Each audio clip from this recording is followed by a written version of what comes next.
Hey les bambing, j'espère que vous allez bien, en tout cas moi ça va nickel. On se retrouve aujourd'hui pour une nouvelle vidéo sur la Ligue des Champions, le troisième tour qualificatif retour avec les rencontres suivantes. Il y en a 10, Zalgiris contre Bodo Glimt, Apollon Limassol contre le Maccabi Haïfa, le Viktoria Pilsen contre le Sheriff Tiraspol, Pjuanic contre l'Étoile Rouge de Belgrade, Midtjylland contre Benfica, Ferencváros contre Karabag, le Dynamo de Zagreb contre Ludogorets, le PSV Eindhoven contre Monaco, le Sturm Graz contre le Dynamo de Kiev et enfin les Glasgow Rangers contre l'Union Saint-Gilloise.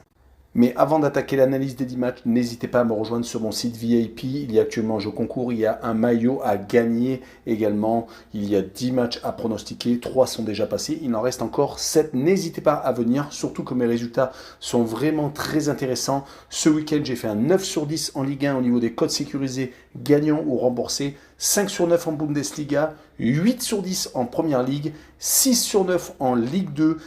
Et j'avais également fait un 11 sur 16 sur divers championnats le 6 août. Allez, trêve de plaisanterie, on attaque par le premier match. Zalgiris, Lituanie contre Bodo Glimt des Norvégiens. À l'aller, il y avait eu 5-0 pour Bodo Glimt.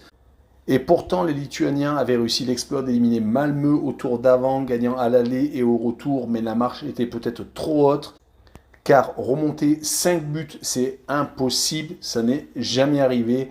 Ils sont tout de même solides à domicile, que ce soit donc en qualification pour la Coupe d'Europe ou en championnat. Donc ils ont un tout petit espoir d'au moins remporter la manche retour. Du côté de Bodo Glimt, actuellement c'est assez impressionnant. 27 buts marqués contre un seul encaissé sur les 5 dernières rencontres, toutes compétitions confondues. Mais attention, à l'extérieur, c'est un petit peu compliqué, surtout lors des tours précédents contre le club des îles Féroé de Cailly et le club d'Irlande du Nord de Linfield. Donc sur cette rencontre, je les vois s'incliner 2-1, peut-être un peu décontracté avec ce gros avantage de l'aller, et je vois les deux équipes marquées avec une cote à 1,83. On enchaîne avec l'Apollon Limassol contre le Maccabi Haïfa, le club chypriote s'est incliné lourdement au match des 4-0, ne lui laissant quasiment aucun espoir sur ce match retour, surtout que Maccabi Haïfa est actuellement en pleine bourre de 4-0 d'affilée. Ils avaient gagné 4-0 au match retour contre l'Olympiakos, leur permettant d'ailleurs de se qualifier. Ils sont sur une série très intéressante de 2 victoires et de 2 matchs nuls. Du côté de l'Apollon Limassol, c'est plutôt 3 défaites et un match nul sur les 4 dernières rencontres, toutes compétitions confondues. Ils n'ont pas encore repris le championnat, donc c'est entre matchs amicaux et qualification que leur quotidien est rythmé. Sur cette rencontre, je vois les Israéliens s'imposer 2-1 en Chypre et je vois le draw no bet avec le pari remboursé 6 matchs nuls avec une cote à 1,51. On poursuit avec le Viktoria Pilsen et République tchèque contre le Sheriff Tiraspol, les Moldaves. Le Viktoria Pilsen a réalisé un gros début de saison, préparation et tour de qualification pour la Ligue des Champions compris. Ils sont allés s'imposer en Moldavie et ont bien démarré leur championnat avec une victoire et un match nul. Du côté du Sheriff Tiraspol, il va falloir qu'ils se battent pour renverser la tendance, mais toutes compétitions confondues, préparation, championnat et qualification pour la Ligue des Champions, c'est 3 matchs nuls et une seule petite victoire. Ils ne marchent plus sur l'eau comme la saison dernière, où on se rappelle qu'en phase de groupe, ils avaient réussi à battre le Real de Madrid, futur champion d'Europe. Sur cette rencontre, je vois tout de même le match nul, un but partout, avec les deux équipes qui marquent, une cote à 2,20. On enchaîne avec le club arménien de Pjuanic contre l'Étoile Rouge de Belgrade. Arrivé au 3e tour, après avoir eu un tour précédent abordable contre les Luxembourgeois de Dudelange, ils ont explosé en vol en Serbie. Ils ont même perdu leur journée initiale en championnat d'Arménie, 1-0 contre Ararat. Ça va être très compliqué, surtout que les Serbes de leur côté marchent sur l'eau. 5 matchs, 5 victoires, toutes compétitions confondues. Ils sont premiers en championnat de Serbie, 4 matchs, 4 victoires, plus 16 au goal average. À part une défaite contre le Zenit Saint-Pétersbourg en match amical, c'est vraiment très compliqué de les jouer. Je les vois s'imposer 2-0 en Arménie et je vois les deux équipes ne pas marquer, une cote à 1,72. La rencontre suivante est Midtjylland contre Benfica. Pour les Danois, la saison dernière ne ressemble pas du tout à ce début de saison. En championnat, c'est assez compliqué. Une victoire, 2 nuls et une défaite, une 8e place. Et en plus de ça, une raclée à Benfica lors de ce tour aller, 4 buts à 1. Ils avaient déjà bataillé lors du tour précédent contre les Chypriotes de Larnaca. Cela semble se confirmer. Côté benfiquiste, c'est le top en ce moment. 6 matchs, 6 victoires, toutes compétitions confondues, avec un championnat débuté par une victoire 4-0 contre Arouca. Et donc, ces 3 buts d'avance contre Midtjylland. Ils sont actuellement à quasiment 4 buts de moyenne. Sur cette rencontre, je les vois s'imposer 2 buts à 1 à l'extérieur. Et je vois Benfica marquer plus de 1,5 buts sur le match, une cote à 1,73. On poursuit avec Ferencváros contre Karabag.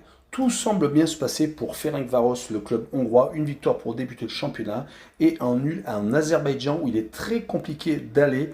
Il va falloir confirmer, mais lors du tour précédent, il s'était incliné contre le Slovan Bratislava à domicile. Côté Karabag, ils sont toujours là, les Azerbaïdjanais. Après avoir éliminé le champion de Suisse, ils vont essayer de se qualifier en allant s'imposer à Ferencváros.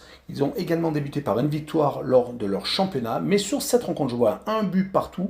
Et je vois le homme no bet avec le match nul remboursé. 6 victoires de Ferencváros à domicile. Une cote à 1,84. On enchaîne avec le Dynamo de Zagreb contre Ludogorets. Les Croates ont été décevants la saison dernière en Coupe d'Europe. Ils veulent retourner en Champions League. Ils sont bien partis avec une première place en championnat sur les 4 premières rencontres. Et ils ont réussi la très bonne opération en s'imposant en Bulgarie. De leur côté, les Bulgares sont très costauds à la base à domicile, mais ils ont craqué contre les Croates. Ils devront bien entendu faire différemment que lors du tour précédent où ils s'étaient inclinés à Shamrock en Irlande, une défaite 2 buts à 1. Mais sur cette rencontre, je les vois s'incliner, mais avec beaucoup de buts, 3 buts à 2, et je vois les deux équipes marquées avec une cote à 1,89. On poursuit avec un match qui nous intéresse particulièrement, le PSV Eindhoven qui joue contre Monaco. On se demandait au tirage au sort qui serait le favori de cette opposition, car le PSV s'était imposé 5 buts à 3 contre l'Ajax Amsterdam en Supercoupe des Pays-Bas, et ils marquent actuellement but sur but. Ils ont gagné 4 buts à 1 contre Emmen lors de la première journée de championnat. Ils avaient également battu en match amical le Betis de Séville 2 buts à 1. Et de l'autre côté, Monaco avec un gros effectif et beaucoup d'ambition, avec des joueurs comme Ben Yedder, Voland, Minamino, Mbolo, donc une attaque un peu de feu. Finalement, il y a eu un but partout, donc pas de vainqueur. Et donc Monaco s'est également imposé lors de la première journée du championnat de Ligue 1, 2 buts à 1 à Strasbourg, où il n'est jamais évident de gagner.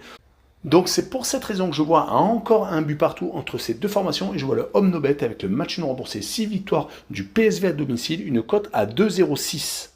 On passe à l'avant-dernière rencontre, Sturm Graz contre le Dynamo de Kiev. Les Autrichiens font du surplace depuis 2 rencontres. Ils viennent de se faire accrocher en championnat un but partout à Ried, alors qu'ils avaient battu juste avant Salzbourg 2 buts à 1. Et ils viennent surtout de perdre le match aller sur un terrain neutre à Lodz en Pologne contre des Ukrainiens qui naviguent à vue, qui sont entre matchs amicaux, entre championnats arrêtés pour cause de guerre et matchs sur terrain neutre. C'est assez compliqué, mais ils ont tout de même réussi à éliminer Fenerbahçe au tour d'avant et ont pris une option pour se qualifier pour les barrages de cette Ligue des Champions. Mais sur cette rencontre, je les vois perdre 2 buts à 1 à Sturm Graz, je les vois aller en prolongation et je vois la double chance 1N avec une cote à 1,37. Et on finira par une opposition ultra intéressante entre les Glasgow Rangers et l'Union Saint-Gilloise. Les Écossais étaient favoris de cette opposition après une finale perdue en Ligue Europa et après avoir bien commencé la saison avec un match amical gagné contre West Ham et 2 matchs, 2 victoires en championnat. Mais ils se sont inclinés chez les Belges 2 buts à 0.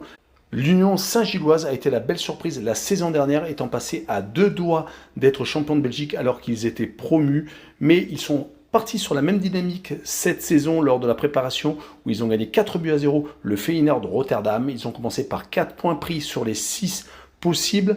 Ils ont donc confirmé avec une victoire 2 buts à 0 au match aller contre les Écossais. J'avais été décrié lorsque j'avais mis que l'Union Saint-Gilloise pouvait s'imposer au match aller, mais ça a été fait. Attention tout de même, ils viennent de perdre 3 buts à 0 à Malines lors de la dernière journée de championnat. Et bien entendu, ils vont aller à Ibrox Park qui va être chaud comme la braise. Sur cette rencontre, je vois les Glasgow Rangers s'imposer, mais que 2 buts à 1. Donc je vois l'Union Saint-Gilloise passer et je vois les Glasgow Rangers marquer plus de 1,5 but sur le match, une cote à 1,92. Voilà, on en a fini avec cette vidéo. N'hésitez pas à venir me rejoindre sur le site VIP et également aller en description. Il y a vraiment beaucoup de liens à voir et abonnez-vous. Ciao les mambeng!